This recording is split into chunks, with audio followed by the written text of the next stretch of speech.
ओम शांति। 12 मार्च 2024। बाबा की महावाक्य।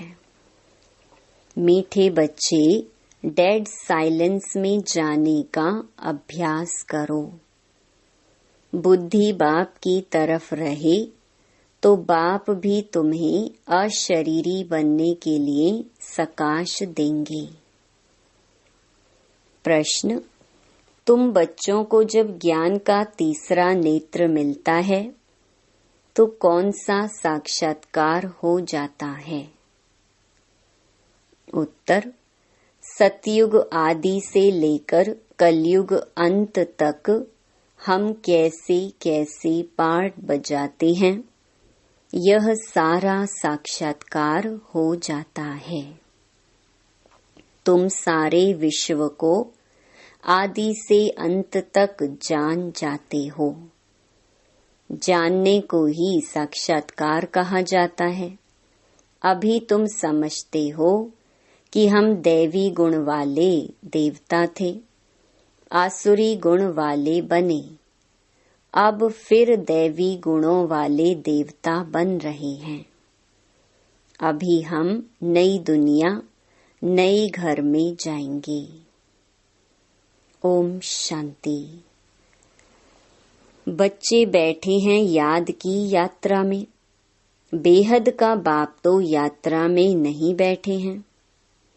वह तो बच्चों को सकाश की मदद दे रहे हैं, अर्थात इस शरीर को भुला रहे हैं। बाप की मदद मिलती है कि बच्चों को शरीर भूल जाए। सकाश देते हैं आत्माओं को, क्योंकि बाप देखते ही आत्माओं की तरफ हैं। तुम हरेक की बुद्धि बाप की तरफ जाती है, बाप की बुद्धि व दृष्टि फिर बच्चों तरफ जाती है। फर्क है ना?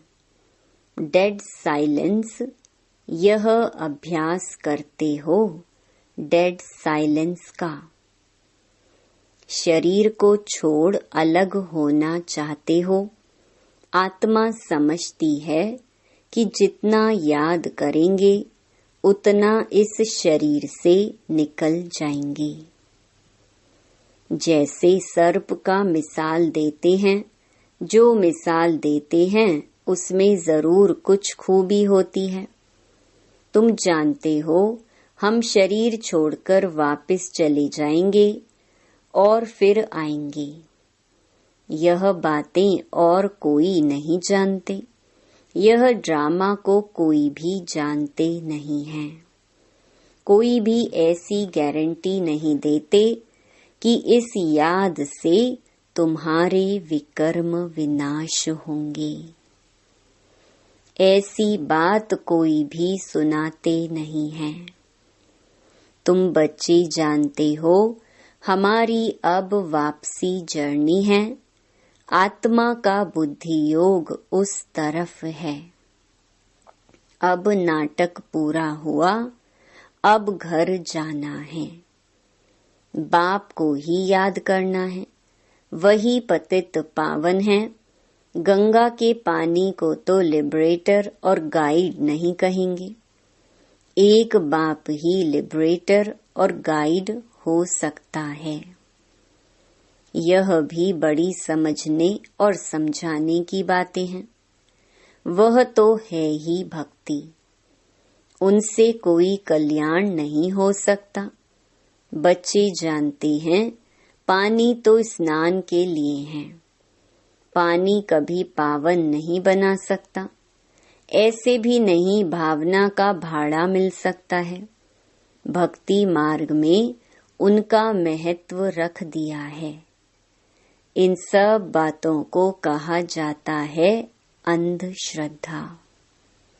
ऐसी श्रद्धा रखते रखते मनुष्यों को टाइटल मिल जाते हैं, अंधे की औलाद अंधे। भगवानुवाच है ना, अंधे और सज्जे कौन है ये भी तुम जानते हो। अभी सारी सृष्टि के आदि मध्य अंत को बाप द्वारा जाना है। तुम बाप को जान गए हो, इसलिए सृष्टि के आदि मध्य अंत और ड्यूरेशन को भी जान गए हो। एक एक बात पर विचार सागर मंथन कर अपना आपे ही फैसला करना होता है। भक्ति और ज्ञान का कॉन्ट्रास्ट है। ज्ञान बिल्कुल ही न्यारी चीज है। यह नॉलेज नामी ग्रामी है, राजयोग की पढ़ाई है ना। बच्चों को यह भी मालूम पड़ा है, देवताएं संपूर्ण निर्विकारी थे। रचता बाप ही बैठ अपना परिचय भी देते हैं, वह है परम आत्मा। परम आत्मा को ही परमात्मा कहते हैं। अंग्रेजी में सुप्रीम सोल कहा जाता है। सोल अर्थात आत्मा। बाप की आत्मा कोई बड़ी नहीं होती है। बाप की आत्मा भी ऐसे ही है जैसे तुम बच्चों की है। ऐसे नहीं बच्चे छोटे, बाप बड़ा है। नहीं, वह सुप्रीम नॉलेजफुल बाप बहुत प्यार से बच्चों को समझाते रहते हैं। पाठ बजाने वाली आत्मा है, जरूर शरीर धारण कर पाठ बजाएगी। आत्मा के रहने का स्थान शांति धाम है। बच्चे जानते हैं आत्माएं ब्रह्म महतत्व में रहती हैं। जैसे हिंदुस्तान में रहने वाले अपने को हिंदू कह देते हैं, वैसे ही ब्रह्मांड में रहने वाले फिर ब्रह्म को ईश्वर समझ बैठे हैं। ड्रामा में गिरने का उपाय भी नोंधा हुआ है। वारिस तो जा ही नहीं सकते, भल कोई कितनी भी मेहनत करे। नाटक जब पूरा होता है तो सभी एक्टर्स आकर इकट्ठे होते हैं। क्रिएटर, मुख्य एक्टर भी खड़े हो जाते हैं। बच्चे जानते हैं अब यह नाटक पूरा होता है। यह बातें कोई भी साधु संत आदि जान नहीं सकते। आत्मा की यह नॉलेज कोई को नहीं है। परमात्मा बाप यहाँ एक बार आते हैं और सबको तो यहाँ पाठ बजाना ही है। वृद्धि होती रहती है ना। आत्माएं सब कहाँ से आई? अगर कोई वापस जाता हो फिर तो वह रस्म पड़ जाए। एक आए दूसरा जाए, फिर उसमें पुनर्जन्म कहा नहीं जाए। पुनर्जन्म तो शुरू से ही चला आता है। पहले नंबर में है यह लक्ष्मी नारायण। बाप ने समझाया है, पुनर्जन्म लेते लेते पिछाड़ी में जब आ जाते हैं तो फिर पहले नंबर में जाना पड़ता है। इसमें संशय की बात तो हो नहीं सकती। आत्माओं का बाप खुद आकर समझाते हैं। क्या समझाते हैं? अपना भी परिचय देते हैं। आगे पता था क्या कि परम आत्मा क्या चीज है। सिर्फ शिव के मंदिर में जाते थे, यहाँ तो ढेर के ढेर मंदिर हैं। सतयुग में मंदिर पूजा आदि होती ही नहीं, वहाँ तुम पूज्य देवी देवता बनते हो। फिर आधा कल्प के बाद पुजारी बनते हो तो उनको फिर देवी देवता नहीं कहेंगे। फिर बाप आकर पूज्य बनाते हैं। और कोई देश में यह गायन नहीं है, राम राज्य रावण राज्य अभी तुम समझ गए हो। राम राज्य का ड्यूरेशन कितना है सिद्ध करना चाहिए। यह नाटक है, इनको समझना है। ऊंच ते ऊंच बाप है, वह भी नॉलेजफुल है। हम उनके द्वारा ऊंच ते ऊंच बनते हैं। ऊंच ते ऊंच पद मिलता है। बाप हमको पढ़ाते हैं दैवी गुण भी धारण करने हैं। बच्चे वर्णन करते हैं, आप ऐसे हैं, हम ऐसे हैं। इस समय तुम जानते हो हमको इन जैसा संपूर्ण निर्विकारी बनना है। बाप को याद करने के सिवाय और कोई उपाय नहीं है। अगर कोई जानता हो तो बताए। ऐसे थोड़े ही कहेंगे कि ब्रह्म व तत्व निर्विकारी है। नहीं, आत्मा ही निर्विकारी बनती है। ब्रह्म व तत्व को आत्मा नहीं कहा जाता है, वह तो रहने का स्थान है।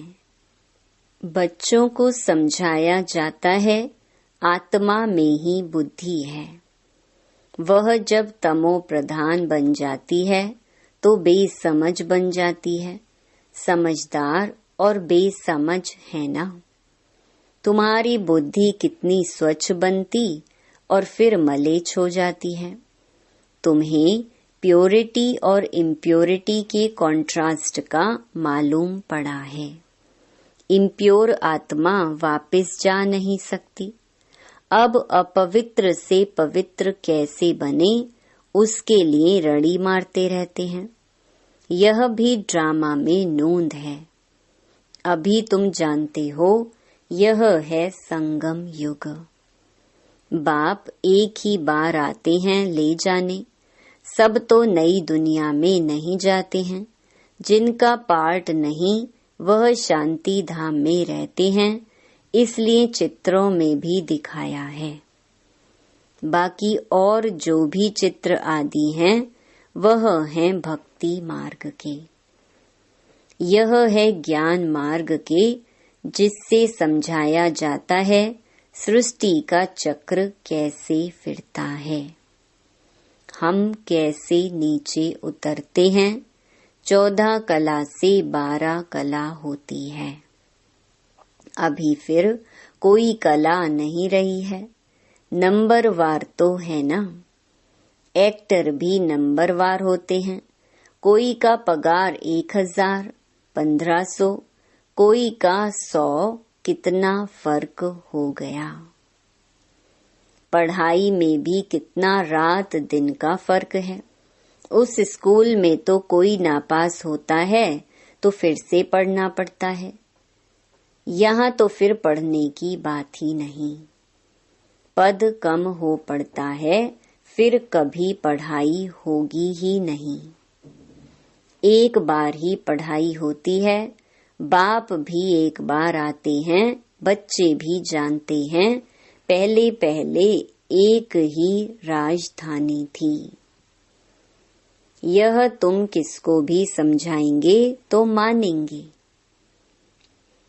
क्रिश्चियन लोग साइंस में भी बहुत तीखे हैं और सब उन्हों से ही सीखे हैं। उन्हों की ना तो इतनी पारस बुद्धि न पत्थर बुद्धि होती है। इस समय उन्हों की बुद्धि कमाल कर रही है। साइंस का प्रचार सारा इन क्रिश्चियन से निकला है। वो भी सुख के लिए ही है। तुम जानते हो इस पुरानी दुनिया का विनाश तो होना ही है। फिर तुम शांति धाम सुख धाम में चले जाएंगे।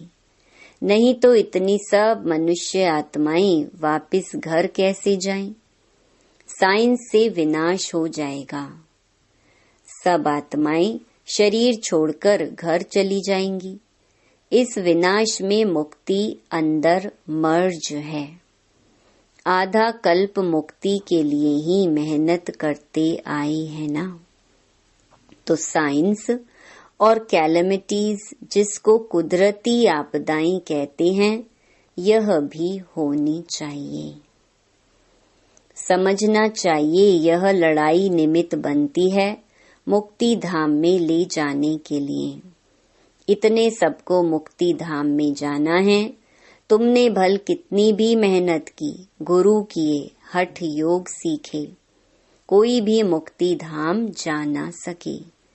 इतने साइंस के गोले आदि तैयार हुए हैं। समझना चाहिए विनाश जरूर होगा। नई दुनिया में तो जरूर बहुत थोड़े होंगे। बाकी सब मुक्ति धाम में चले जाएंगे।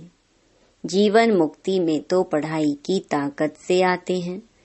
तुम अडोल अटल अखंड राज्य करते हो। यहाँ तो देखो सब खंडों के टुकड़े टुकड़े हैं। बाबा तुमको अटल अखंड सारे विश्व की राजधानी का मालिक बनाते हैं। बेहद के बाप का वर्षा है बेहद की बादशाही। यह वर्षा कब और किसने दिया, यह किसकी भी बुद्धि में नहीं आता है। सिर्फ तुम ही जानते हो। ज्ञान का तीसरा नेत्र आत्मा को मिला है। आत्मा ज्ञान स्वरूप बनती है, सो भी ज्ञान सागर बाप से ही बनना पड़े। बाप ही आकर रचता और रचना के आदि मध्य अंत का नॉलेज दे रहे हैं। है भी 1 सेकंड की बात। सेकंड में जीवन मुक्ति, बाकी सबको मुक्ति मिलती है।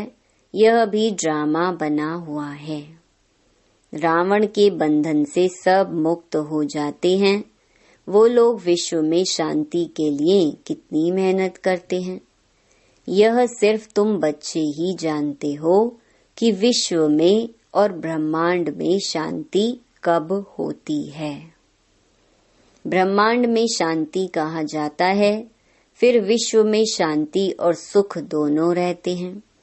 विश्व अलग है और ब्रह्मांड अलग है। चांद सितारों से परे है ब्रह्मांड। वहाँ यह कुछ नहीं होता। उनको कहा ही जाता है साइलेंस वर्ल्ड। शरीर छोड़कर साइलेंस में चले जाएंगे। तुम बच्चों को वह भी याद है।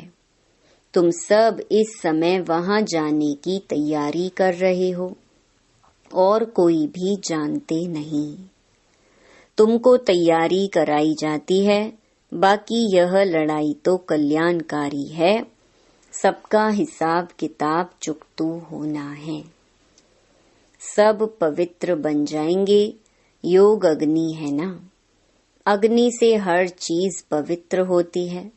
जैसे बाप ड्रामा के आदि मध्य अंत को जानते हैं, वैसे तुम एक्टर्स को भी ड्रामा के आदि मध्य अंत को जानना है।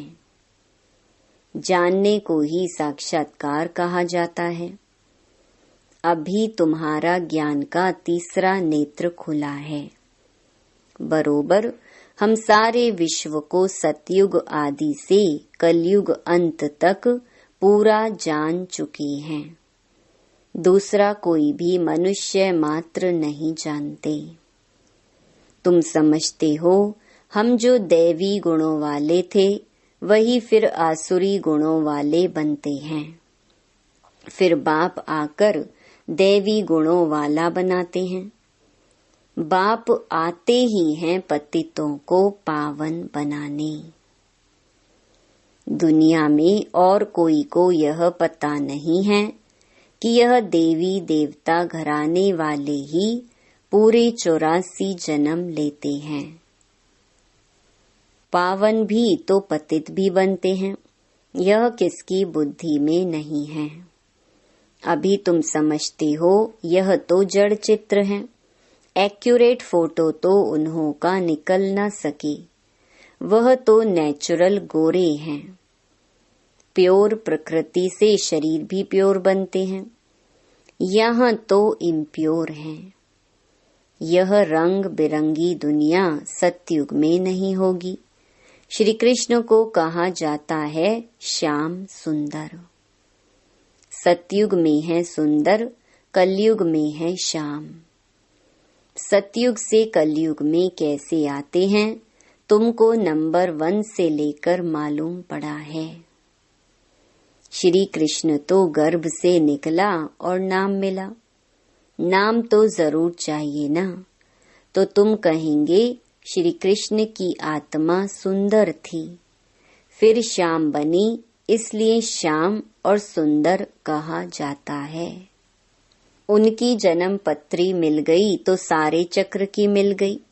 कितना रहस्य भरा हुआ है जिसको तुम ही समझते हो और कोई नहीं जानते। तुमको अब नई दुनिया, नए घर में जाना है। जो अच्छी रीति पढ़ाई पढ़ते हैं वही नई दुनिया में जाएंगे। बाबा है बेहद की सारी दुनिया का मालिक, सभी आत्माओं का बाप। बाप को मालिक कहा जाता है, यह पढ़ाई है। इसमें कोई संशय व प्रश्न नहीं उठ सकता। इसमें शास्त्रवाद करने की दरकार नहीं। एक टीचर सबसे ऊंचा, वह बैठ पढ़ाते हैं, वही सत्य है। सत्यनारायण की सच्ची कथा शिक्षा के रूप में सुनाते हैं। अच्छा, मीठे मीठे सिकी लधे बच्चों प्रति माता पिता बाप दादा का याद प्यार और गुड मॉर्निंग। रूहानी बाप की रूहानी बच्चों को नमस्ते। धारणा के लिए मुख्य सार। पहला, अपने सब हिसाब किताब चुकतो कर साइलेंस वर्ल्ड में जाने की तैयारी करनी है। याद के बल से आत्मा को संपूर्ण पावन बनाना है। दूसरा, ज्ञान सागर के ज्ञान को स्वरूप में लाना है। विचार सागर मंथन कर अपना फैसला आपे ही करना है। जीवन मुक्ति में श्रेष्ठ पद प्राप्त करने के लिए दैवी गुण धारण करने हैं। वरदान, बाप के साथ रहते रहते उनके समान बनने वाले सर्व आकर्षणों के प्रभाव से मुक्त भव। जहाँ बाप की याद है अर्थात बाप का साथ है, वहाँ बॉडी कॉन्शियस की उत्पत्ति हो नहीं सकती। बाप के साथ व पास रहने वाले दुनिया के विकारी वाइब्रेशन अथवा आकर्षण के प्रभाव से दूर हो जाते हैं। ऐसे साथ रहने वाले साथ रहते रहते बाप समान बन जाते हैं। जैसे बाप ऊंचे ते ऊंचा है, ऐसे बच्चों की स्थिति भी ऊंची बन जाती है। नीचे की कोई भी बातें उन पर प्रभाव डाल नहीं सकती। स्लोगन, मन और बुद्धि कंट्रोल में हो तो अशरीरी बनना सहज हो जाएगा। ओम शांति।